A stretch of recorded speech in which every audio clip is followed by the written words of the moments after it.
Surprise! Here we are again. It's the 4th grade teachers at Hola, ¿qué home. tal? Hope everyone is doing well. Some of you might wonder why I'm holding up a box of rocks. Yo me lo pregunto, ¿por qué? ¿Por qué? What does this have to do with math? Well, there is a reason. What I wanted to touch on is there's many ways to classify things. Scientists often classify rocks based on their properties. And so this is an excellent example of how scientists classify rocks. Los científicos clasifican las rocas y aquí tenemos un ejemplo de cómo la clasifican según de qué están hechas. Right. So we wanted to switch gears and just give you an example of classifying to the mathematics world.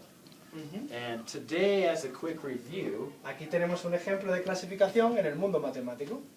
we studied parallelograms. And we know with parallelograms, by the way, I found my pointer. I have mine. Yo tengo el mío, el más moderno. We found out with parallelograms, really the key component is parallelograms have two sets of parallel sides. That's my song.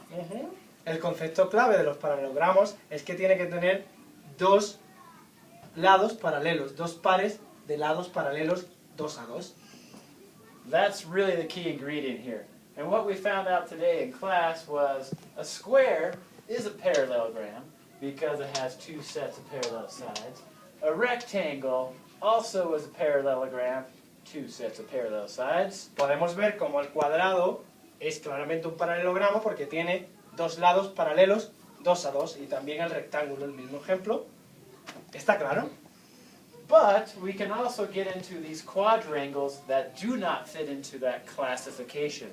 They don't classify with a parallelogram standard. For instance, the trapezoid.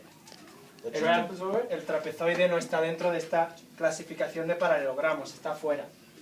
That's right. A trapezoid only has one set of parallel sides. Yes, it's a quadrangle, but no, it is not a parallelogram. Como os dijimos ayer, tiene solo dos líneas paralelas, dos lados paralelos. Los otros dos son secantes, se cortan en algún punto. Also, kind of the crazy category that really doesn't fit anywhere is the kite.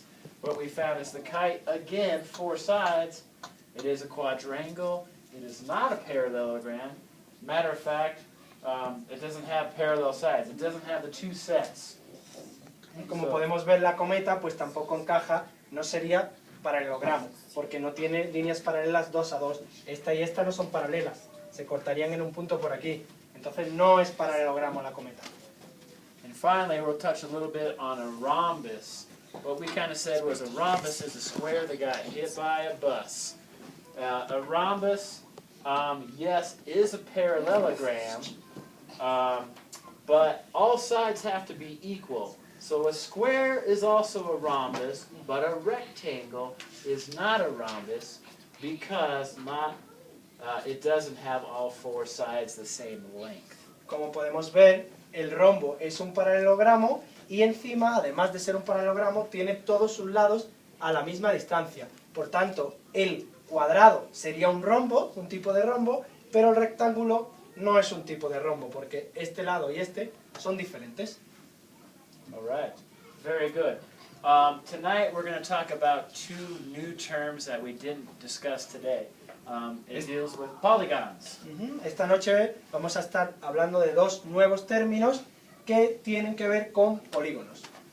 And I have a friend that's going to help me out here. His name is William. ¿Qué es eso? Yeah, Sí. he lives here. Ah, he lives here. And he is actually a polygon master when it comes to concave and convex polygons. Interesante. Yeah.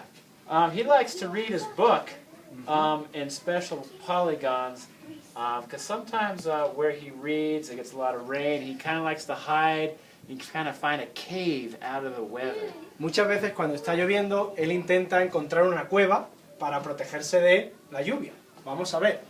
So we have 2 polygons here. We have a polygon. First of all, polygons are closed figures with many sides. Poly means many.